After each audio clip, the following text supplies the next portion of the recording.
It's childish, isn't it? It's just a little child.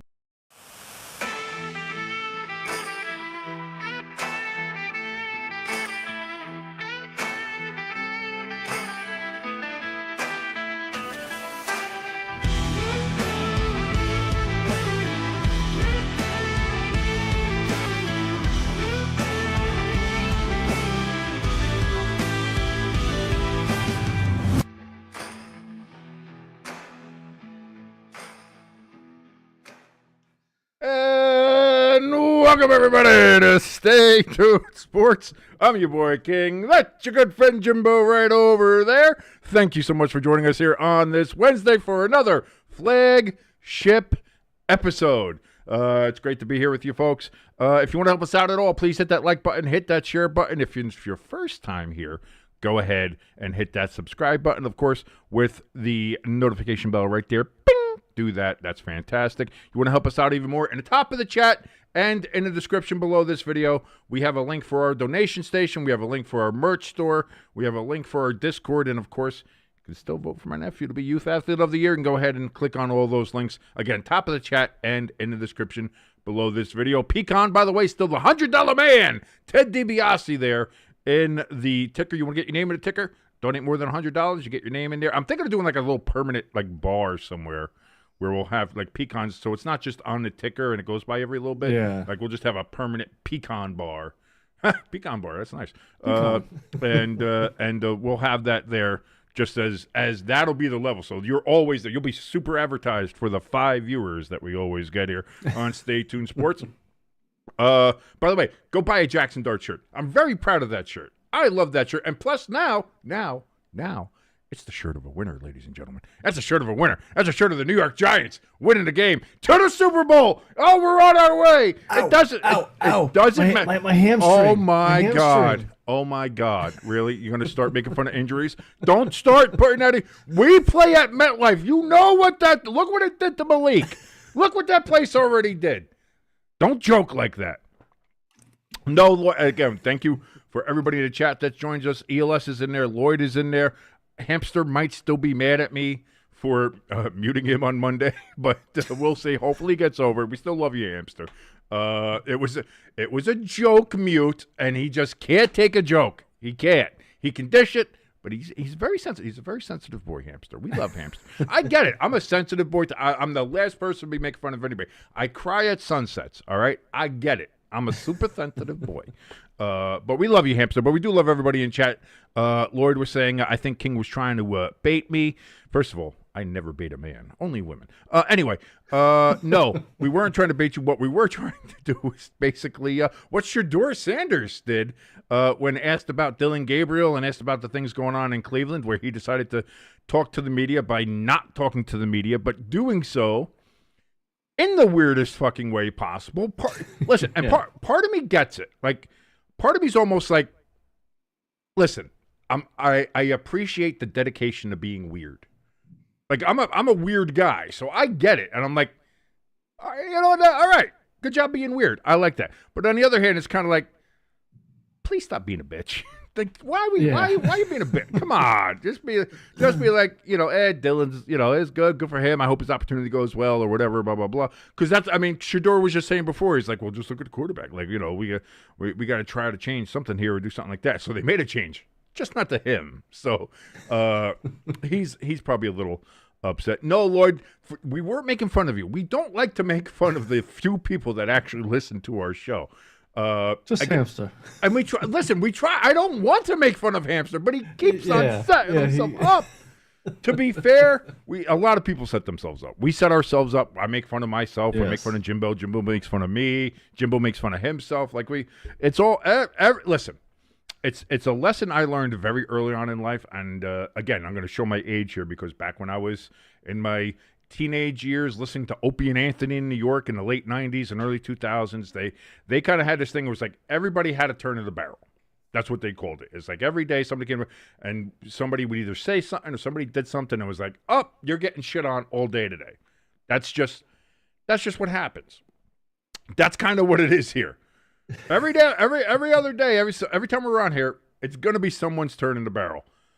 Sometimes it's hamster, and sometimes he really does make it easy to get himself into the barrel. Listen, ELS was in the barrel not too long ago. Lloyd has been in the barrel. I've been in the barrel plenty of fucking times. You've been in the barrel. Yep. We've all been in the barrel. Everybody has a turn in the barrel, so that is what it is. Lloyd says, I'm leaving, pulling a Lamar Jackson. Oh, you pulled your give a shit? Don't pull your give a shit, man. No. Yeah, and that just totally screwed my fantasy football team too. Oh yeah. Start Sam Darnold this Sunday. Oh, because you got we just found out that Lamar actually did not practice this, so maybe it is a legitimate hamstring injury. I don't know. Maybe they're still playing it. But then again, he tried to say that he didn't run off the field to take a shit a couple years ago when in that game, and he ran off the field to take a shit. We all know. We've all done that run. We all recognize that run. That was the I'm a shit myself run. Okay? Yeah. So you're not fooling anybody, Lamar. So, again, fool me once, shame on you. Fool me twice, don't shit yourself or something like that. I don't know if that's how the saying goes. But yeah, another interesting week of NFL football that we had happening. The Giants upset the Chargers. You had the Colts. Which, by the way, thank you. Why is that? Why are you thinking? I was like, screw King. I'm putting $1 on the Giants. Oh, did you really? Win. Did you really? Because I was so adamant that I was like, it doesn't matter. It doesn't matter. It doesn't matter. We're going to listen. I still want Brian Daboll fired. And like I said, this is very yes, I'm glad we won. I'm happy we won. But also while watching the game, if anybody was watching the live stream of the game, you saw me losing my mind because the play calling still was fucking awful. The play calling was terrible. And, again, we should have won that game by scoring 35 points. And, again, the Giants in the red zone suck. Play calling is terrible. Mike Kafka, Brian Daboll, they all need – and after the game, Brian Daboll practically trying to make out with Jackson Dart on the sideline. Yeah. And it's like, you saved my job. Oh, I'm going thank you so much, Jackson. I'm going to pretend this is an Ozempic pen. Like, fucking Christ. Like, I still want Brian Daboll fucking fired more than anything in the world. Coaching change needs to happen. By the way, big ups to John Mara. I know he's fighting cancer right now. They just made an announcement by that. And also to all the Giants fans that are saying, oh, maybe we'll finally have a good owner. I really want all of those guys to eat a brick in the most painful way possible. Please just, listen. Unless you're like a 12-year-old, like just getting into your edgelord phase, saying dumb shit like that needs to be immediately met with corporal punishment. Like I said, brick to face, pipe to knee, something like that. Like it needs to it's just nonsense. Like, you know what I'm saying? Like, it's just dumb.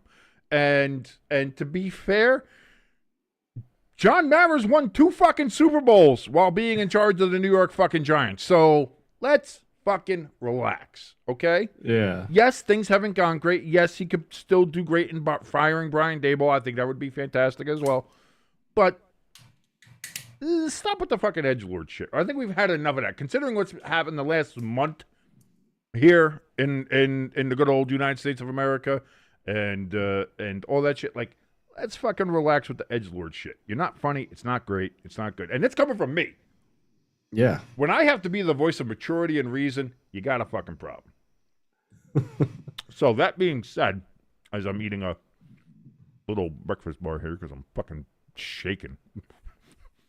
Of course, the diabetic is like, hey, when is it time to eat? I don't know. I'm starting to fucking shake. Maybe now would be the time to eat something. Jimbo, been a while. How are you? What's been going on with you? And how are you feeling about your Eagles finally getting that Buccaneers monkey off their back?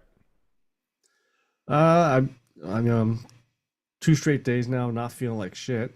Still got the cough, but I got to follow up with the doctor tomorrow. So I had this last year just happened with me with the cough. It happens to me every year. Yeah, I get it's like a seasonal bronchitis bullshit. Yeah, it's terrible. I as far as my Eagles, I was thinking about this today at work because I was listening to the Pat McAfee show. I think they may have just been able to insert another defense to keep the tush push, because now with them doing the Saquon little toss outside there, and also the Dallas Goedert little pitch, in the tush push formation, you can't ban the formation now because You it's can if not you keep on just going the off push. sides. Yeah, you can if you keep on going off sides, though. Well, and probably with the defenses lining up in the neutral zone too, that And I won't think help that's it good. either. And listen, to that end, like whether you're saying that or Yeah, not, we'll get facetiously, to the penalties. whether you're saying that facetiously or not or whatever, either way, what the NFL is gonna say, like again, they tried to go the health and safety route. That didn't work. They fell 2 votes shy, whatever it was. So it was close. Yeah. And maybe they can still work it that way. I think they're going to try a new tact. And this one might work, is that they're going to come out during the offseason and say the play is ungovernable. It's an unofficiating. We can't officiate it. So you're throwing your referees under the bus. It's an Our basic officials. What they're going to say is that because how they run up to the line, how they set up to the line, even people who do quick setups, referees are still able to usually see it and get it. The way they do it and the way how they do it, they make it so that you can't see, you can't officiate it. And if they're going to say if it's an unofficiated play, like it's an unofficiable play, we're just going to get rid of it. And I think that might work more than the health and safety thing, because people saw through the health and safety shit. They said, Yeah. you're going to get rid of that. Get rid of fucking quarterback sneaks. What the fuck are you talking about? Like, that was... Either way, I mean, if you do a tush push, you got to get rid of the quarterback sneaks too. No, really, because not every quarterback sneak is set up like that. Yeah. So... But if they go that route, then, like I said, they're basically throwing the officials under the bus by saying that you're too incompetent to officiate a play. I don't think they're saying that. I just think it's like you don't have 4K cameras for eyes, and I get that. And well, that's not the Eagles' fault. no, but you can't run a play that can't be officiated. I get that. I also get that as well. And if you leave it at that point, then at what point do like the other teams start doing it, and then do you try to officiate and that before you know it, we have chaos and we have communism, Jimbo. Is that what you want? Do you want communism in the NFL? Because I don't. But yeah, so I think that's probably going to be the way to go with it. And again, I'm going to say this, and I'm not saying it because I hate the Eagles, because I do hate the Eagles. Trust me. God, I hate the fucking Eagles. But we have yet to see the Eagles play a full 4 quarters of a game. And again, they were belt to ass in the Buccaneers in that first half. Fucking punt return block. Fucking oh man, the Eagles, they're kicking the shit out of the Buccaneers. Boy, they are really putting their foot down. And then in the second half, here comes Baker. Here comes the Bucs. And they just, according to Lloyd, like he said, if the Chargers just had some more time, they would have beaten the Giants. Yeah, no. The Buccaneers had a little bit more time, they would have beaten the Eagles, but that's not how the game works. So it's... I'll bring up one thing, and I saw someone post on Twitter, and kind of made sense. There was a play I think it was late in the second quarter. The Eagles had the ball. Jalen Hurts slid. Good no call. I mean, originally they threw the flag for the hit to the head, but it was more the shoulder. Right. Since that play, the offense just shut down, and he was slow getting up from the ground. So it's almost like he was hurt the rest of the game, which kind of limit him from doing some passes or making some plays. So his usual playing, okay. But like I said, we've played, so this is 4 weeks now. We've played 4 good quarters. And that was the first 2 quarters against Tampa Bay and the last 2 quarters against St. Louis. Or the Rams. Fucking LA. Rams look good. And again, this is the Rams ended up beating the Colts, where the Colts outplayed them. Yeah. But one receiver had 2 massive fucking mistakes. That's 14 points. They had 14, because obviously throwing the ball out of the back of the end zone when you're trying to celebrate going in like a doofus. That cost him 7 points. And then on the Jonathan Taylor touchdown, whether you think it's questionable or not, whether you think the Rams player just kind of fell over or whatever it was, it wasn't needed in the process of Jonathan Taylor breaking it loose. And so you look back at that, that's 14 points, one player cost the Colts. And that's the game. They lost by 7. Yeah. I would have won the third week in a row if I would have remembered to pick the fucking game on Thursday and Sunday morning. I thought, oh, yeah, no, I did that. No, I did it in the group chat league. I didn't do it in the Friday Forecast league. And I was like, fuck. But congratulations to Hamster for winning the Friday Forecast picks this week. I'll make sure I got to get the belt graphic up there. I haven't done it in a while. And it's funny because I've won the last 2 weeks. You figured I'd be the first one to put the goddamn graphic up there. Look at me. I am the greatest. But no, of course, I haven't done it. But I'll get that up there, and your name will be in the Week 4 plate there, Hamster, for the Friday Forecast Championship belt. And we'll see how we keep on doing the rest of this week. Great to see you, Hamster, in the chat. He says Jimbo doesn't ban. I didn't ban you. You got put in a 1-minute timeout for being a dork.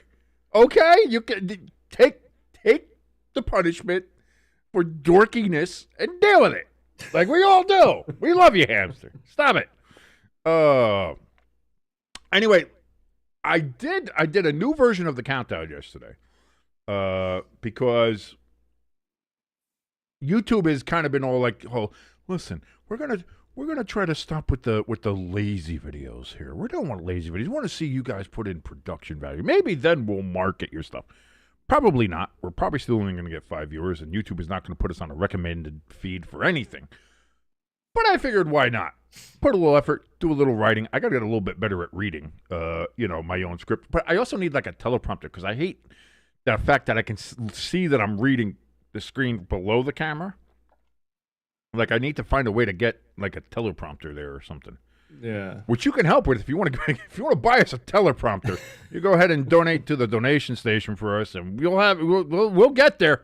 We'll get there. We're gonna need a lot more than what we have, but we'll get there. So I tried something new. We'll see. It'll get tweaked. We'll play with it. Tune in Tokyo, as it were. But the one thing about it is that since it was only me, we didn't get a chance to see Jimbo's top 12, his power rankings. And also, I forgot the booty cheeks. I didn't put my booty cheeks out there. So, let's jump over to the vertical board here real quickly. Oh, look at that. Oh, it was already sitting up there, ready for us to go. Look at that. That's the top 12. We already know what mine is. We'll take a look at yours in a second, but I do want to check out the booty cheeks here. And we'll always check that out first. So, there we go. Booty cheeks 5. We see Jimbo.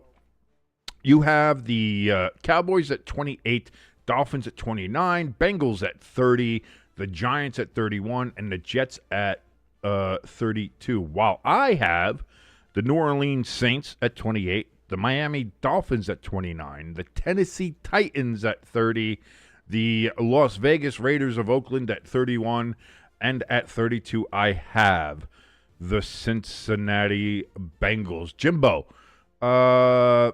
you think the Jets are the worst team, despite the fact that they actually play well, could have won 3 of their 4 games that they lost if they would just stop committing fucking penalties, whether they're bad calls or legitimate calls. The Jets just have to stop committing penalties. That's what's killing them in a lot of these games. But even with all that, you think they are the worst team in the NFL. Yeah, just that, like you just said there, like they're undisciplined. After week 1, they were already cutting people because of stupid plays. And, Aaron Glenn may be a good coach, but I'm not too sure about his coaching staff. And can spam callers please stop calling me? No. Jesus Christ, I'm trying to read my top No, 5 here. you are My bottom we five. have to tell you about your fucking expiring car warranty. Yeah. Don't you know? But yeah, so I just think they're undisciplined. I think Aaron Glenn has a long road ahead of him to get this thing turned around. Maybe the only bright spot is they may have a quarterback. Justin Fields may be at least good enough to ride the ship till they get that franchise quarterback, that future franchise quarterback in the draft. But that's why I have them last. Okay. And the Giants beating the Chargers, who we were all considering to be maybe one of the better teams in the NFL, putting them up there like with the Bills as far as the AFC. Like the Chargers going to be that team that like give the Bills a little pew, pew, pew, give them a little shot there as I punch myself in the glasses. There you go. I was the Bills in that situation. The Giants beat them, a winless team starting a rookie quarterback who had their biggest weapon hurt early on in the game. Now, granted, Chargers also had Joe Alt hurt, but you're playing the fucking Giants. Yeah. And you lose to the Giants. So you still have the Giants as the second worst team in the league, despite beating the 3-0 Los Angeles Chargers, something that neither the Chiefs, the Broncos, nor, well, I guess, the Raiders couldn't do either, but that's not any great shakes. Here's the reason why. And I mean, because you're an Eagles fan and you hate the Giants. I get it. That's okay. While I was watching the Eagles, I did have you on the live stream, and from what I gathered, Mike Kafka is not a very good play caller. No, he's not. No. I'm glad. I'm glad you were able to pick up on the subtlety of my commentary during the live stream on Sunday. I'm very glad you were able to do that. I'm also glad that you maybe skipped the first part of that because everything went to shit when I went to switch from the Vikings Dublin game to the Giants game. So I get back to the Giants game, and like all of a sudden, like the computer changed the volume input for some reason. So I'm trying to put the game. I can't hear anything. My mic's not working. Nothing's going on. And I'm going live and I'm just losing my shit. And I'm just like, hold on, everybody. Nothing's working. The stream's not working. I can't use the mic. It was a shit show. But I'm glad we got it fixed out. Yeah. But yeah, Kafka just doesn't seem like okay, Jackson Dart, he infused a little bit of excitement, entertainment, whatever you want to call it. But that coaching staff, at least the offensive coaching staff, is going to hold that team back and hold them down. Oh, yeah.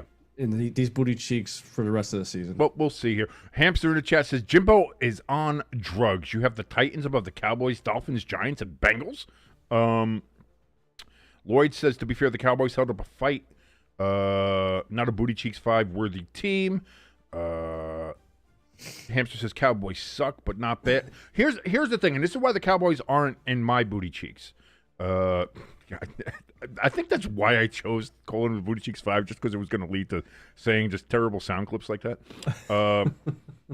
Because their defense is terrible.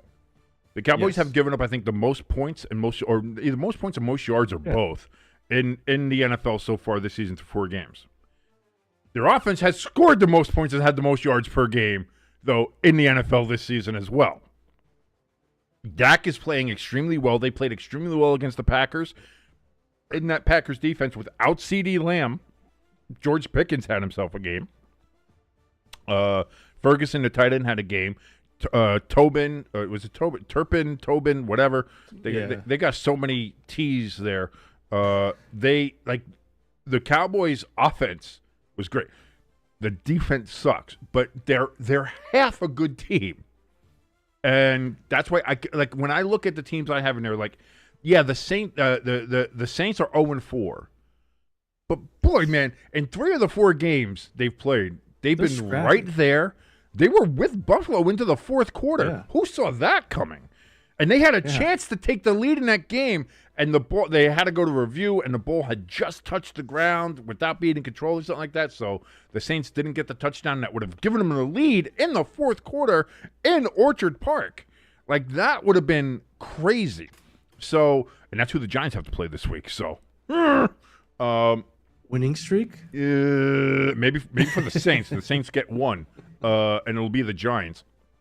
The Dolphins, they beat the Jets. They got their 1 win. They beat the Jets. So I moved them up a little bit. They looked somewhat like a competent team. But again, if the Jets didn't fumble on the half-yard line going into the end zone, if they didn't make fumble on another kickoff, they fumbled on the second half opening kickoff again. They shot, and not to mention the penalties. So Dolphins win. not impressive because the Jets really shot themselves in the foot and probably should have won that game if they just would stop taking so many goddamn penalties. And now also with Tyreek Hill, which, by the way, I've never seen someone so happy to have his knee shredded to shit before in my life. Even in the ambulance and even at the hospital, he was still smiling. Hamster said everyone in our pick'em finished with 90 points last week except for me and ELF. I told you I missed the first 2 fucking games. That's why I missed it. Hamster says I took too much alcohol or too much Tylenol. So I definitely would take too much alcohol over Tylenol. I got you on that one. Yeah, during that Monday night game was so bad. We were just sitting in the chat coming up with like, man, we should make it a drinking game every time either the Jets fumble or the Jets. We can't do it every time the Jets take a penalty because we'd fucking die. We'd have alcohol poisoning. Well, so any game this season. Any game this season, and we're going to get to that in a little bit too. So there's the Booty Cheeks 5, ladies and gentlemen. Now let's take a quick look over at the top 12 here. We saw all mine from the produced video yesterday. Now, Jimbo, I find it hilarious that we again have the Rams and the Colts in the same spot, and we moved them the same exact way too. Like that's the one thing in that we just seem to be on agreement. Like the Rams and Colts are, that seems about fair. That seems about right. But as you see with Jimbo, you have the Steelers at 12, as did I. You have the Packers after that tie down to 11. You have the Ravens still in your top 12 at 1-3 at the 10 spot. You still have the Ravens? Like that I need to pause. We're going to pause the reading. Why do you have the Ravens still there? Listen, if they like battled with the Chiefs at all in that game, maybe I can see that. But yeah, not only did they, they're 1-3. Not only did they lose to Detroit in another critical moment where they collapsed and fold like they always do. My whole thing with that game with the Chiefs was, boy, if the Chiefs can keep it close, maybe they got a shot because the Ravens are bad there, but the Ravens feel like they're going to come out, they're going to be tough, they're going to be pissed off, and they're going to blow the doors off the Chiefs. The Chiefs blew the doors off of them. How do you still have the Ravens there?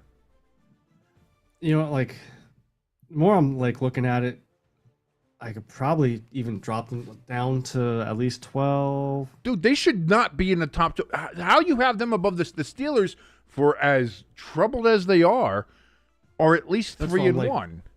That's what I'm looking at. Like, Green Bay, I think those first 2 weeks that they blew out Detroit and then they blew out Dallas, I'm like 90% sure that was a mirage of them being that good. It might be just the Ravens might just be one of these that I don't think they're this bad. That they can't be this bad with all that talent on there. And at some point, just like the Eagles, but here's the thing: to click. You're saying all that talent, but what on the offensive side of the ball? Sure, yes, yeah. But their defense is garbage. Their defense is close to Dallas level bad. The Ravens have given up 30 points or more in 3 of the 4 games, and the only one they didn't was the Browns because they had Joe Flacco in that offense that can't move anything past midfield. Yeah. That's the only thing that saved them. And even then, I think, the Browns got 13 points in that game? 10, 13 points, something? So the Ravens' defense is, not only is it just not as good as we thought, I don't think we thought how bad it is. Like, it's a legitimately bad defense in Baltimore, which is, this is what I'm starting to worry about is like the Ravens are 1-3 and we're all like, oh, well, they can turn it around and they can do something. After watching that Chiefs game, I'm like, I'm not sure they can. Because that was always their strength was at least having they would always have a great defense, and then even if it wasn't great, it was still good. Now it's bad. And everybody was like, all the people they signed in the offseason, everybody's like, oh, this is going to be a good defense. Oh, this is going to be a good defense. Oh, this is going to be a good defense. The Lions abused them all game. The Chiefs, who haven't been able to get anything, who struggled against the New York Giants, were able to push them around. That's a concern. Yeah. You have the Broncos there at number 9 at 2-2. 2 after they just demolished the Bengals, which is not that hard. That's why I had the Bengals as my worst team in the league, despite the fact that they're 2-2 now. Those 2 wins came from Joe Burrow, and since then, I have not seen a team be as bad as the Cincinnati Bengals, and I've seen 2 teams get shut out. And those 2 teams watching get shut out still, to me, played better than what the Cincinnati Bengals have done in the last 2 games. They look bad. So the Broncos, again, they needed a get-right game. This was their get-right game. Maybe they start clicking and moving on all cylinders. We will see. You have the Chargers at 8, falling, what was that, 4 spots there? You've had them falling a significant way after losing to the Giants. Then you have the Chiefs, who are still 1 game behind them after they have even their record at 2-2 from demolishing the Ravens. You have the Buccaneers, no change. It stays like before, just like I did, only you have them a spot higher than I did there at spot number 6. You have the Colts falling to 5. You have the Rams up to 4, which we both agree on after that game there, because just if one player doesn't fuck up twice, the Colts win that game. And that's the impressive thing with Indianapolis. If they fix those stupid mistakes, those little things, they're still good. But Daniel Jones still had a fairly good game. The 2 picks obviously doesn't look great. He had the one on the opening drive, and the other pick came during the drive after the holding call that negated the Jonathan Taylor touchdown. So maybe he was trying to force something. Maybe it was bad. But still, yardage-wise, ball control-wise, he's got his first 2 turnovers. It happens. Like I said, it wasn't going to go all season with it, but still, Daniel Jones looked good. Colts looked good, even in the loss. So you have the Colts and the Rams, same spot as I do, 5-4. You have the Eagles at 3 still. You have the Eagles at 3, where I have them at 2. We have the Eagles and Lions transposed. You have the Eagles at 3, Lions at 2. I had them Lions at 2, Lions at 3, Eagles at 2. Why do you have the Lions above the Eagles? Is it because the Eagles have not put together a full game yet? Pretty much. Until they I don't want to put on the offense coordinator. What I want to start with the Eagles is that offensive line's got to play better. They got to get better run blocks. They got to block a little bit better on the passing game for Jalen Hurts, because there has been the past 2-3 games a couple plays where A.J. Brown was open down the field, but Jalen Hurts either didn't have a pocket to step up into to throw it down the field, or they were just already on him and he had to do a check down. So, that the offensive line is not playing like Philadelphia Eagle football. And the Lions have shown me that they're back to being the Lions. And I think they're a stronger, better team right now than Philly because of that little lull that Philly's in right now. They had a bit of a struggle with the Browns. Again, they did eventually put them away, but like if the Browns had an offense of anything to speak of, that game would have been close, because it was pretty close for a while there. But again, that's a game where, as I kind of explained in the video on Tuesday, which you can still find available right here on Stay Tuned Sports. Go look that up. And even in the games where the Lions have played, it never felt like, it doesn't feel like they're in doubt. And that's the same thing with the Bills too. Like outside of that Packers game for the Lions, it felt like the Lions have been in control of the game. Even the Ravens game, where it was going back and forth, then once they got that turnover from Derrick Henry, it felt like, okay, they've got this game by the throat. They are not letting it go. And it wasn't in doubt. And even against the Browns, where it's close, it's like it still didn't feel like the Lions were ever going to give that. Same with the Bills, and the fact that it was close with the Saints for a lot of that game, it just never felt like it was in doubt. The last time there was doubt was when the Bills were down to the Ravens, and then the Ravens started making mistakes and collapsing like they do in those close games with good teams. And we've seen that. And then since then, the Bills have just run it off here. So we both still have the Bills at number 1. And there you go. There's the full power rankings for the week after, or for after week 4. I don't know what I'm doing with my English language today. It's all over the place. Why did I throw salt on ELS? I did not throw salt on ELS. Because why? Because he said that he doesn't see the Chiefs making the playoffs, and I said I do. Is that why? That's the King. I don't see Kansas City making it in their next 8 games. I see them winning only 2 or 3. If they play the way they did, here's the thing you got to remember too. Because week 7 they get Rashee Rice back. I think they're playing in Germany or Spain. Is it the Spain game they have? I don't know. He's coming back for the international game, so they're gonna have Rashee Rice back. They have Xavier Worthy back, and already look what happened. What they did with him just being there on the field as a presence against the Ravens. If the Chiefs is the Chiefs again, this feels like that. So maybe that's all they did. Maybe the Giants were legitimately a get-right game. They struggled. They got through it, but they won. And just getting that win, popping that win cherry, was enough to get them to be like, oh, wait. Oh, we're the Chiefs. Fuck. That's right. We're supposed to destroy people. I get it. Like, so... Oh, I made fun of the. Oh yeah, in the video I did make fun of the Packers losing to the Browns because that's still pretty funny. Because we talked about how the Lions were maybe struggling against them, maybe it wasn't that super impressive of a victory over the Browns. So I was like, you know who could really use a non-impressive victory over the Browns right about now? That would be those Green Bay Packers. But and again, what?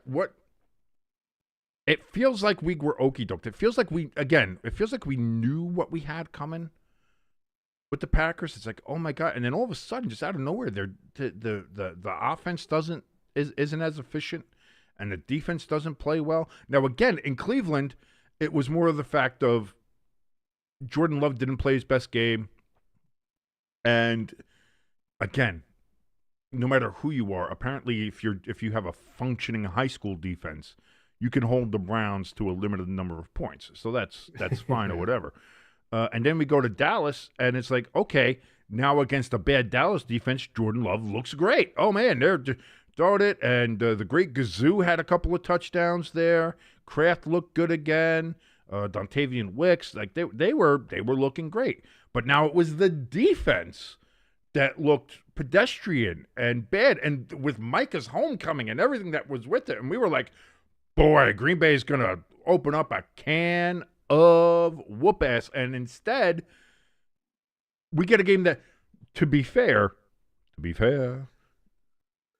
Packers probably should have lost, especially with that last little bit where fucking Love is trying to get everybody together. It's 13, 12, 11. It's like either spike the ball or do something or get him fucking faster, and then he goes and takes the snap and tries to throw it in the end zone, and if that ball bounces in the air just a split second longer, I don't know how the clock operator at AT&T Stadium didn't let that clock hit 0, because it certainly seemed it was 1 second for about 3 seconds. And that's from somebody who hates the Cowboys, so I'm not rooting for them. But like the Packers were lucky to leave with a tie. Yeah. Because they should have lost. So I don't know how to read them. I don't know how to read the Chiefs. I don't know how to read the Ravens. Well, I know how to read the Ravens. Their defense is bad. And that's going to cost them. But that's the thing is, like, you look at the Bills. The Bills look pretty solid every week, in and out, fine. Lions are starting to look consistently good. That off week there, I guess, in week 1, and since then they've looked good.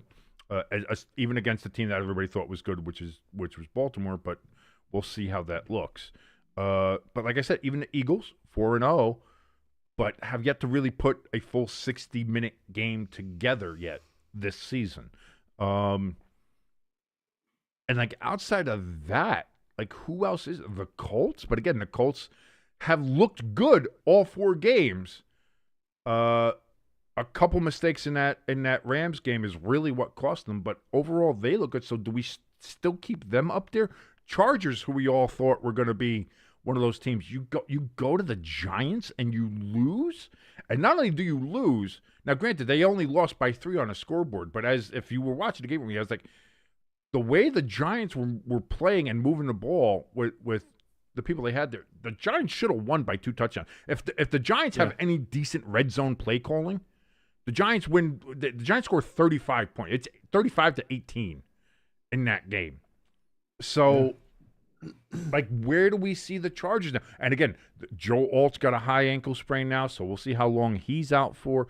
Like, there's still so many questions here early on in the season. And now, I don't know. Lloyd's asking if there's of course, it's Thursday night. Of course there is. San Francisco versus the Rams. Also, there will be a special new graphic on the screen for all of us to enjoy, especially if Pecan joins us, and I know he will, because, of course, tomorrow night at midnight, The Life of a Showgirl drops from good old Taylor Swift. We're going to get a brand new album, and I'm going to have a countdown on the screen ready to go, so everybody knows. I might even stay on for it. We might. What would everybody think about doing a Taylor Swift listening party tomorrow night after the game? I think I might do that. I'm talking with Pepperjack right now. We're collaborating. We're talking about whether or not we're going to do something like that. I might do that. Whether I do it on Stay Tuned Sports, maybe I'll do it on my own channel. We'll see. We'll see what we're going to do. Maybe I'll put that in there in the Discord. We'll see. Maybe we'll do a little bit of that. But big night. Big night. We got football.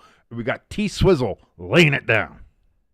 I do, speaking of Taylor Swift, I do owe her an apology.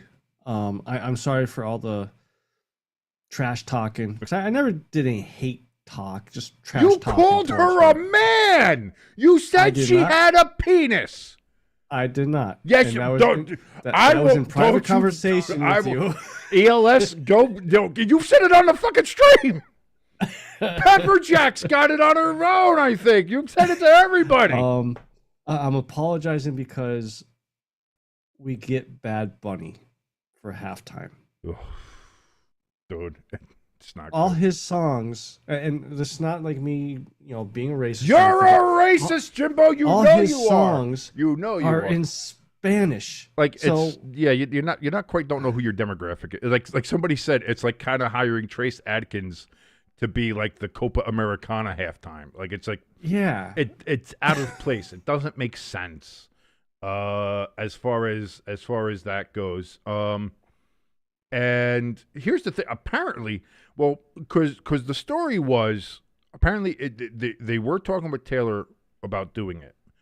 Taylor wanted to, because obviously we all know one of Taylor Swift's big thing has always been owning her own work. Or, if I do it, if I video it, if I film it, whatever it is, music, anything that I do, I want to own.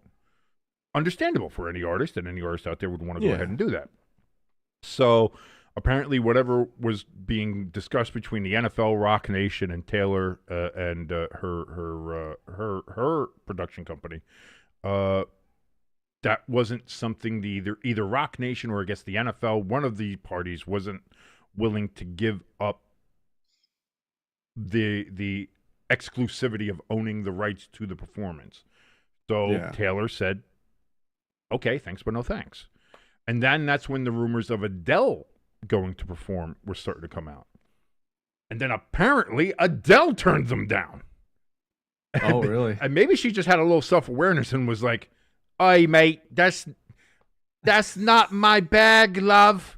That's not what I want to do, governor." I don't know. I'm bad at English accents, but you know what I'm saying. So apparently you had Taylor Swift turn them down for the not being able to own her performance. Then you had Adele turn them down. So apparently Bad Bunny was either third or, according to some people, and we don't know how the rumors work there, could be the fourth choice that was made. And it's still a terrible fucking choice. Like, yeah. And people are, that's the other thing too, is you've seen a lot of the people, listen, when you're scrolling through Twitter, because the people who are trying to defend it are trying to say, like, it's just those crazy white people are so racist they don't want to see it. But my brother in Christ, when I tell you that I have not seen almost any positive response for Bad Bunny being the halftime show from black, white, Asian, and even some Latinos are just like, listen, I wish I had the tweet here. I might still. I'm gonna look it up because it's actually pretty funny. The only person I saw that was happy for him was Triple H, and obviously he had to do that for PR. So This one was because Bad Money's worked with them before, so that was that is what it is. But this one came from a gentleman named Edward. I think is on brand views on Twitter. He is a gentleman of African American descent, African American complexion, if you will. And he says, "I'm not gonna lie, we need to go back to letting white people run the Super Bowl halftime show again." I was like, "That's a take. That's a take." Yeah. But I mean, it's just like this is what I'm saying. Is like it's not just the racist white guy, the Chads in there with the how they always try to post and try to lump and label everybody into one thing. It's like, dude, it's just a bad fucking choice to have. Like, what the fuck are we doing? Lloyd in the chat. King would still like Taylor Swift even if it was a man. Listen, if she looked exactly like she does now and she just happened to have a penis, listen, we can work things out, okay? We can find a way around it.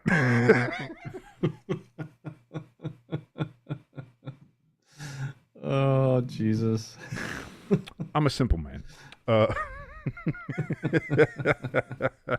By the way, ELS, he just wanted to let us know what his top 12 was, by the way. He has the Steelers at 12, same as we do. He's got the Chargers 11. He's got his very own Packers down there at 10. That's good self-awareness for you, ELS. I'm happy to see that. 9, he's got the Seahawks. I'm surprised you don't have the Seahawks in your top 12. That's another thing. I have them close. Where do I have? How do you not have them in there? They're 3-1. They've played well. Their numbers are good. They played better than the Steelers. They played better than the wait, hold on. Who did you have back there? All right, we're going back to the vertical to sport. So they've played better than the Broncos. They're better than the Ravens. They played better anyway. The record and the stats wise prove that out. Darnold has been very good. It's been okay. I mean, shit. We can even talk about them being like, if you want to talk about, if you want to be like looking at how you rank shit, which is whatever. Like you could put them like maybe in a Packer spot if you want to put them at like 11, 10, 11, if like for you, whatever. Like I had them in last week and I moved them up this week to 8. Like I don't understand how you don't have the Seahawks in there. Like that is weird. That is a little bit weird. Yeah. And then he's got 49ers 8. I do see where you screwed that up there, Elias. You have the Chargers in there twice, but that is what it is. You got the Buccaneers at 6, Colts at 5, Lions 4, Rams 3, and I could see that Lions Rams. I could see there. That's a good battle there. That's going to be fun. Eagles 2, and of course the Bills at 1. So that's pretty interesting there. Broncos at 7. Okay, I see what you mean. Thank you, ELS, by the way, for the time and effort. And also, thank you, ELS, for the live stream trivia. I don't know if you've been paying attention to the live streams that we do at Old Jimbo, because you're probably sleeping because you have work, like a functioning member of society. Is that ELS is he's kind of taken over and started doing in-chat trivia during the games, which, again, for that Jets-Dolphins game, boy, was it needed. Holy shit. But, like, even if it's a good game or not, it's a fun, nice little thing in there. Everybody participates. Everybody's able to throw an answer out there. I like it. It's pretty good. So thank you, ELS, again, for all your effort and everything you do here for Stay Tuned Sports, especially in the chat. You're great. You're a great moderator. You're a great community member. You're a great community leader is really what you are, ELS. And we want to thank you and appreciate everything you do. And we appreciate everybody who watches us here and supports us. Again, just watching us is supporting us. So thank you. The likes, the shares, the subscriptions, that all helps. And of course, then we talk about like the donations. And I eventually want to set up a membership there at Buy Me a Coffee. We just got to find a way to offer something. Like, because it's like, it's kind of like the Patreon. It's like, oh, be a member, and for $5 a month, you get like, certain perks or certain things like that. And it's like, okay, but I don't know what to do. Like, we don't have anything. Like, I don't have. Maybe I could do like a discount code for the merch store. Maybe I'll do that. Maybe we'll say like, for $5 a month, you can get a discount code, and we'll change the discount code every month. So if somebody just wants to join and then not, or somebody just wants to be there, we can do all that, and that'll be something. So job, King. Good job thinking. You're welcome, Yeah. King. Thank you so much. Now, okay, we're about an hour into the show. We haven't even touched any of the top subjects that we want to talk about here. But there was a subject that was brought up by good old Troy Aikman, good old concussion boy himself. But it was a very good point, and I think it's one that needs to be discussed because I've said it plenty of times on my live streams that I've watched. And apparently, again, it was very bad on Monday night with the Jets-Dolphins game I watched. It was very bad about the Broncos and Bengals game that they were watching, old Troy Aikman and Joe Buck there. And also something I've watched with pretty much every Giants game I've watched. Every game I've watched, the amount of flags, and this has been a complaint for a while, but it seems even extra heavy this year. There are so many fucking flags, and I don't understand it. And as Troy Aikman said, it's just a bad product, and that's why, like when I do my flag counter, that's why I always say I do the total flags, whether it's accepted or picked up or whatever, because every flag is a stop in the game. It stops. You're just it's like hitting a fucking yellow light every 2 steps. It's like trying to drive in New York City. It's fucking terrible. So Yeah. And I think that's the point that Troy Aikman was trying to say is like trying to watch that, and then you get 3.5, 4-hour games because there's a fucking flag on it, and there's a big play that happens, but you can't celebrate it because you have to watch and see, is there a flag? Everything has a flag. Big run, flag. Big throw, flag. Big defensive play on a throw, flag. So it goes all the way back down there. Big, what an amazing catch. Oh, but the lineman was a half a yard in front of the cushion. Oh, so that's a legal man downfield on something that had nothing to do with anything. And then on top of that, you add in the flags that are thrown for bad calls and that are, just like, oh, they called somebody for illegal hands to the face, wasn't in illegal hands to the face. Or they call somebody for a face mask, not a face mask. Or a hold that's not a hold. Or a PI that's not a PI. And we've seen that too. And it just makes it a frustrating product to watch. It makes it not fun. It makes it boring. And I think that is a legitimate complaint now. And I'm very glad. And, I never liked Troy Aikman anyway when he played, and now that he doesn't, and, I still have that cowboy hatred in me, always have, always will. But I'm glad he said something about it. I'm glad that it's caused a discussion amongst some of the other bigger talking heads out there, like on ESPN and, with like Rich Eisen and McAfee and Dan Patrick, all the regulars there that we talk about. Happy October, Hampshire, indeed. I'm glad it's gotten a discussion going because it needs to be dealt with. The NFL needs to understand that as fans, this can't go on. And now they've also added on the taunting flags, and I understand that you want to kind of reel in some of the behavior because some of it is getting fucking nuts and all the other stuff. Like, I get it, but like, now's not the fucking time when you have flags being thrown for everything else.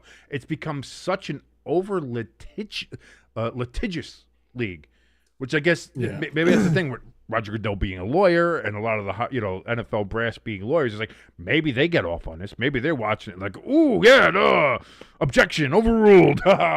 Maybe that's what gets them going. I don't know. But like you're trying to watch the game as a fucking sport. Dude, it's so bad. And I know you've watched a bunch of the games obviously this year as well, especially with your Eagles. And just what have you thought of? Is that something that you agree with Aikman on? Do you think that could be more? Do you think it could be less? Do you think there's a way to fix this?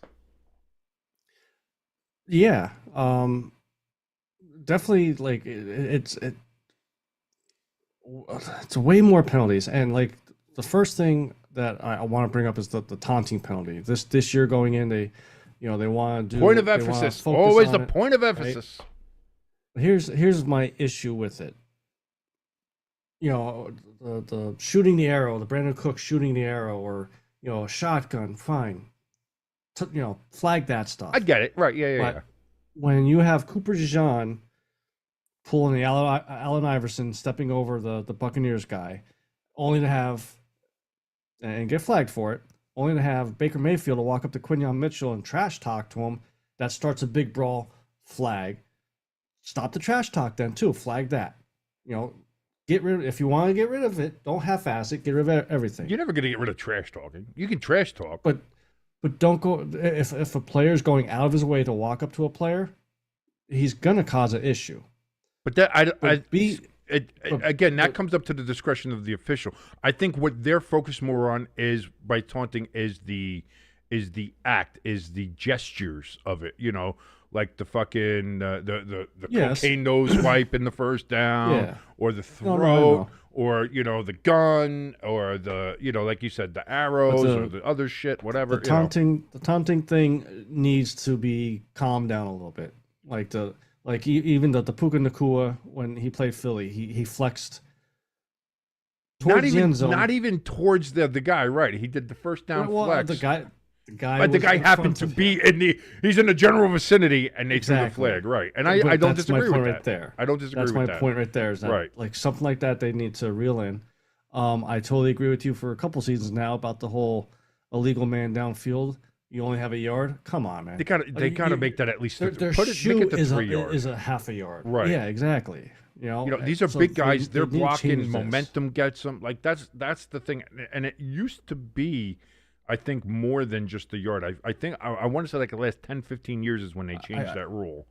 I think you looked it up the one time. It was 3 yards. Right. The last time before they changed it. And I just like that is such, because again, that takes away so many big plays for nothing, for something that has nothing to do with the play, has no impact on the play. It's just the lineman blocking and pass protecting, but his momentum takes him a little too far, or the defender's like pulling him there, and next thing you know, oh well, it's a flag. He's illegally downfield. It's like not really like what like, and that's what I mean is when it comes to like it's over litigious. It's so bad, like it's just it stops the game, and I've lost my mind now on several streams watching it because it's just like you watch a play flag, watch a play flag. I've had of the streams we've done, and we've done a lot of streams now already in the first 4 weeks. Yeah, but of all the streams I've done, every single one of them, I think except for one, maybe two, I'd have to go check, have gone over 20 flags a game. And the Giants Cowboys was at, I think, 37. Yeah. Which was fucking insane. Yeah.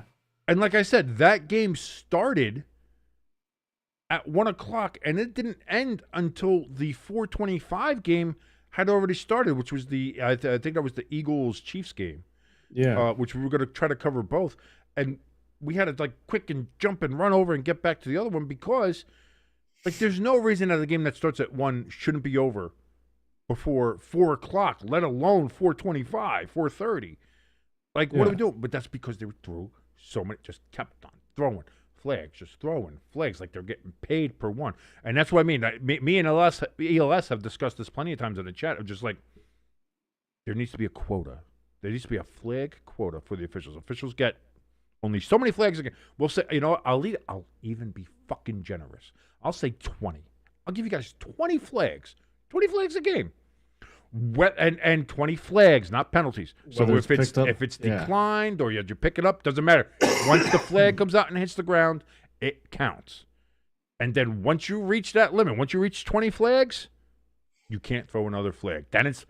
Now you're talking some exciting fucking football. Now it's Mutant League football. Let's go. Yeah. Let's go. Awesome game. You gotta be real fucking careful with what you throw. Do you really want to throw that flag on that illegal man downfield for being half a foot above the 1 yard cushion there? Or are you gonna be like, you know what, I'm gonna save that for when somebody gets punched in the throat. Yeah, save it for the good ones. Or how about, see, I have a lot of Buddy Ryan in me, so if it's a bad penalty call, or if it gets picked up, they get zapped, like the Joker zapper. Like, okay, they don't die, right? But just give it a little like a shot collar. Yeah, Yeah, like, come on, do better. Yeah, make sure that's that. And the other penalty that I know me and you cannot stand is if a run or a pass play happens on the left side, and there's a hold all the way on the right side, and they called play it. gets called Yeah, out. that has nothing to do with it. That had exactly. Like, stop calling that shit. I don't disagree with that. I don't disagree with that either. And here's the thing: if it is called, like because if obviously as the play is developed, the ref just sees a holding. Okay, I'm going to throw a holding, but leave it to the official discretion. Like if it had no impact on the play, pick it up. Just pick it up. Yeah. Like because what does that do? What does either the wide receiver holding a cornerback on the other end of the field when there's an end around that the cornerback's not going to be anywhere near? What the fuck does that have to do with the play that happened over there? Like if there's zero impact on the play that happened from the flag that was thrown, pick the fucking flag up. Like let's be a little judicious when it comes to how we're handing out these flags, what we're doing, because right now the product is suffering. And you already have people pissed off enough that now a bunch of more games are going to streaming and people have to buy new things, and you're putting commercials on Red Zone that people already pay for. Like fans are already starting to fucking grumble. And now you're doing all this, which is making the game even harder to watch. Like eventually people are going to be like, fuck this. And I don't know if you remember, like it was about 10 years ago when you had like both sides of the aisle where we're talking like that decided to just boycott the NFL because the one side said it was racist, the other side said it was racist in other ways. One was kneeling, one wasn't standing, one was this, one was that, and the NFL thought they were untouchable, and they were not. And the ratings fucking dipped for like 2 years. Yep. And then, of course, they came back and they did better than ever as people kind of just have short memories and things went back to where they were. But to sit there and think like people won't watch the NFL, that's already been proven that that's not the case. People will stop watching if it's fucking bad. So they have to do something about that, about the product. ELS, yes, I did see the rendering. I don't know if Jimbo's seen it or not, the rendering of the Arlington Park Stadium the Bears want to build. I keep forgetting to click the link to look at it. It looks like if SoFi Stadium and Allegiant Stadium there in Vegas loved each other very much, and they decided to spend the night in one of those nice Las Vegas suites. And the next thing you know, 9 months later, out came Arlington Park Stadium. It looks like a love child between SoFi and Allegiant Stadium. It's so as long as SoFi doesn't go down the strip and meets MetLife Stadium. Oh God, dude, I can't. which leads perfectly into. Will this finally get grass at MetLife? Will this finally decide? Like, listen, let's retrofit the fucking place. Let's put it. Listen, I don't care. Like, if they want to go ahead and put in one of the rolling trays, like if they have to retrofit the fucking bottom of the stadium during one of the off seasons. Oh, we're not going to have the concert. I don't give a shit. I'm giving you. Oh, we're not going to be able to have the concert. I don't give a shit. You're going to have concerts. I don't give a shit what you're going to have to do. Retrofit the fucking stadium and either put like one of those tray systems that like fucking Phoenix has or Glendale, or Vegas or something like that, or do the thing that like Tottenham Hotspur Stadium has where they have the trays can go out into the sides and then they go down and they have like underneath the stadium they have like this they got the UV lamps and like a hydroponic setup that keeps the grass growing even underground on the trays, and they can come back up. So like when you have concerts or you have something else like that, you can just keep everything and it keeps it fresh and it keeps it good. There's so many different ways that you can have fucking grass now. Yeah. And it's but it's going to cost like, $200 million to go ahead. You're the fucking NFL. Ask the NFL for a loan. You have to, and not only that, but like you're in the New York, New Jersey metropolitan area. This is where advertisers fucking live. It's not like you have to go to Green Bay to ask for this. And by the way, look at the stadium that Green Bay has. Green Bay has a beautiful fucking stadium. Look at MetLife. I don't want to take a shit in that stadium. It looks so fucking bad. And not only that, but it seems like no matter what artificial turf, field turf, whatever they want to put in there, it snatches ACLs. They all thought it was the one type of turf because it was the netted kind of turf. It was like, oh, that's grabbing the feet and that's causing that. Well, they changed that 2 years ago, and everybody is still losing their fucking ACLs. So how about we just say, fuck it. Let's get some. There's 2 teams that play there. Well, you know what? Maybe do the one grass and one artificial turf like Tottenham does, and let the Jets play an artificial turf. Fuck them anyway. Who gives a shit about the fucking Jets? The Jets don't care about the fucking Jets.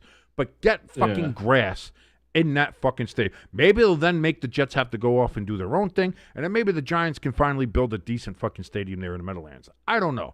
But at this point, like the Jets, because I blame the Jets fully for MetLife, because their West Side Stadium didn't work out, and then they came hat in hand and were like, Giants and New Jersey Sports and Exposition Authority, can we go halvesies on the stadium in here? And they're like, sure. Okay, good, but we don't want that cool brick, old school looking cool stadium that you guys were going to build. We want something sleek and futuristic and pew, pew, pew, pew.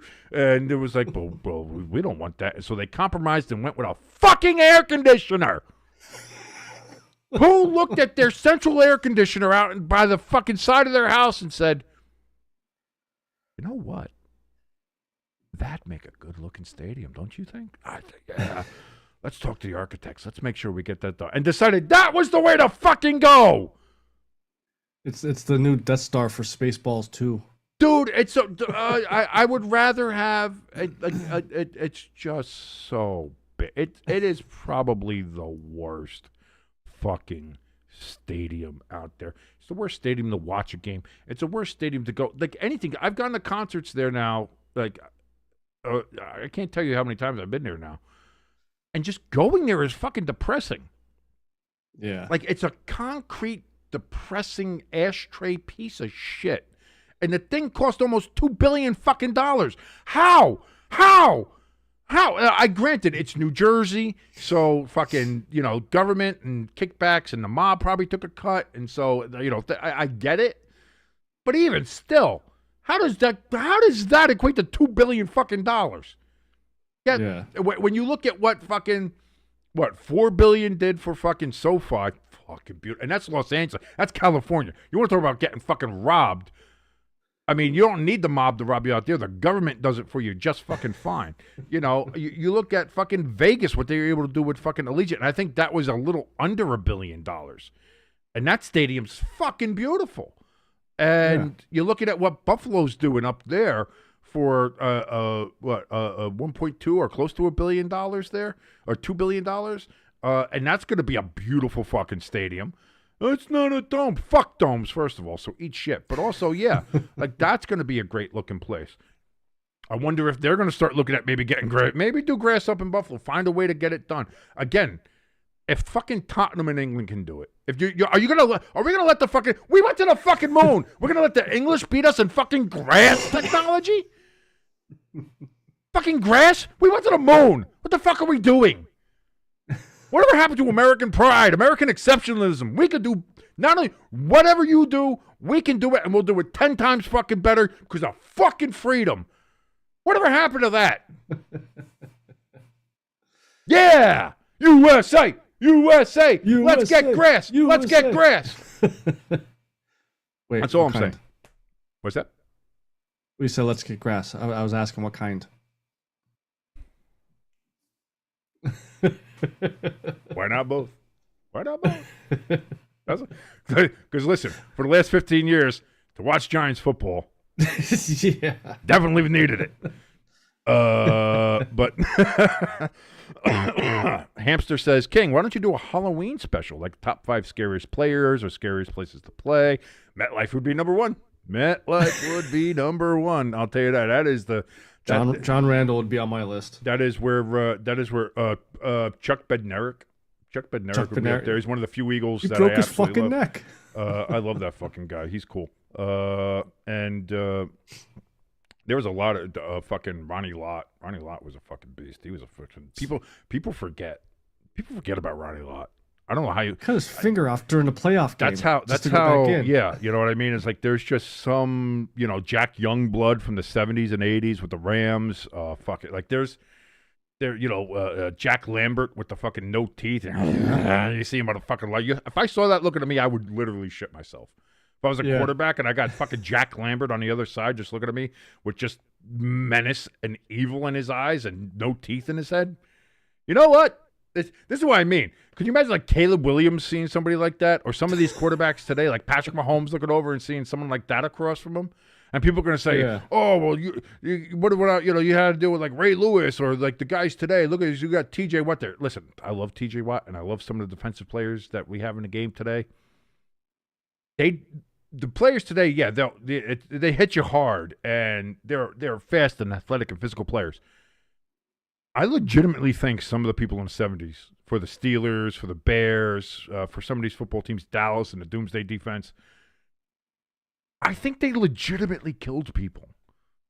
I wouldn't be surprised if we find something somewhere one day. It's just like gruesome discovery today underneath one of old 70s football player house. 7 bodies were found. It's like kind of saw it. I kind of saw that. Yeah, I got it. I know what we're saying. So maybe we'll put together a nice. That's a great idea. For a nice little production thing. Maybe get YouTube recommending us more. If we produce more videos, that'll be nice. And we'll do that. So see this way. That's why we have the suggestion box there over in the Discord, which you can go join if you want to. We have a link for our Discord, top of the chat and the description below this video. So yeah, we've talked about that. We've talked about MetLife Stadium being ass. We've talked about way too many fucking flags. We didn't quite talk about the Titans being ass and their quarterback saying as such, and I will give Cam Ward credit for that. He kept it real, baby. Sometimes keeping it real can go wrong, as Dave Chappelle taught us. But in this case, it's like, what do you think's the problem? Keep it a buck. We ass. Might be the quote of the year so far. But yeah, that's the other part of the whole bad play too, is that there's just some bad teams. There's just some bad teams playing bad football. The Falcons were able to come back and win against Washington at home, so that's a little good home cooking, but they got shut out. You had now the Titans got shut out this week, so that's 2 shutouts in 2 weeks. That's not good for the brand. That's not good for football. That's not good for the shield for the NFL. I think 4 weeks into the season, we have to say we've seen some incredible games. We've seen some fun and exciting games, but we've also seen some very bad games, and we've seen way too many fucking flags. I think that is at the quarter pole here of the season. I think that's what we're looking at. But we've also reached the first buys of the season, so we'll see how some of those. Maybe Green Bay needs it. Maybe this will be their Philadelphia Eagles moment, because the Eagles had a Week 5 bye last year. Yeah, and that's when they just fucking took off. So maybe Matt LaFleur has to shave his head. 19-1. And do that. Maybe and he needs to learn read the rule book too. And I didn't know there was a tie. I'm sick and tired of hearing that from coaches and players. Yeah. Remember when Donovan McNabb said that back when I think the Eagles tied the Falcons. I think that was that game. That was way back in the day. I don't know if ELS might not have been with us. He might have been a zygote still at that point. God, I forget how young he is. It's so terrible. Ugh. Yeah. I feel so gross. I feel so old. I feel like I'm dust when I talk to ELS, and then it's just like, oh yeah, that's when you were born. Oh wow, yeah, no, I was. I think I was balls deep in a witch at that point. No, she was like really like she was like one of those Wiccan kind of people. She was the one. She's the one I told you about that was like. Afterwards, and I was kind of like, this isn't gonna work out. She was leaving like Swedish fish and like glitter notes of love for me on my coworkers' windshields and shit. Maybe that's what. Maybe she put a spell on me, and that's why my whole life has sucked. That's not my own decisions. It's not my fault. It's her. Yeah, no, it's hers. Burn the witch. Burn the witch. We're in October, baby. Oh, Jesus. Oh, God. We always have fun here. We're always having fun. But yeah, I think that'll do it for this particular flagship episode of Stay Tuned Sports. Again, if you liked any part of this, please hit that like, share, and subscribe button. If you haven't already, please do so. It is fantastic. If you want to help us out even more, we have a link for our donation station merch store, our Discord, and if you want to vote for my nephew to be Youth Athlete of the Year, all those links are in the description below this video. Jimbo, before I go off into the beautiful realm of white people taco night on this Wednesday, any final thoughts, parting thoughts on this first day of October? Yes, that we're here, where it's still too fucking hot. Yes, well, that I totally agree with. Just to give the people in the chat here a little heads up. No, King was not muted at the very beginning of the show. No, I was not muted at the very beginning of the show. We were trying to be like our idol, Shador Sanders, with the immaturity that he's been showing the past couple weeks. I thought we mentioned that. I thought we did mention that. Did we? Just making sure. We'll make sure. And by the way, yes, before we do leave, ELS. I kind of want to watch that game. Like I got to check the schedule. I don't know who's playing what time. I think the Giants are 1:00. I don't know when the Eagles are playing. So and I don't know how it's going to shake out on Sunday. But part of me really wants to watch that game just because of that. I don't know if you saw it, Jimbo, but the Buccaneers are going to visit the Seahawks this week, and both teams are wearing the throwback. This might be the prettiest matchup we've seen in almost 30 years of NFL uniforms. Yeah. It's going to look so good. I want to watch it. And I have a feeling it's going to be a pretty good game, too. Because the Seahawks, again, are not bad. I have both the Bucs and the Seahawks are in my top 12. For some reason, Jimbo doesn't have the Seahawks. We've discussed it. We've discussed it already. But, boy, like I'm going to look and see. Because if I can find a way to finagle to watch that game, and then I can make the graphics for it so I can have as a uniform nerd, this little guy, look at this guy here. He's so happy. He's such a uniform nerd. Christmas Day. Oh, dude. Everything about me wants to watch that fucking game. Every single piece of me wants to watch that game. So maybe hold on to your horses. So hold on to it. It may happen. Look at me. I'm salivating. I'm salivating over it. Oh my God, it's so good. Anyway, until tomorrow, where it'll be Niners and Rams and a little Taylor Swift showgirl countdown as well, baby. Oh, can't wait for that. My name is King. That has been your good friend Jimbo. This has been Stay Tuned Sports, and we will see you then. Adios, everybody.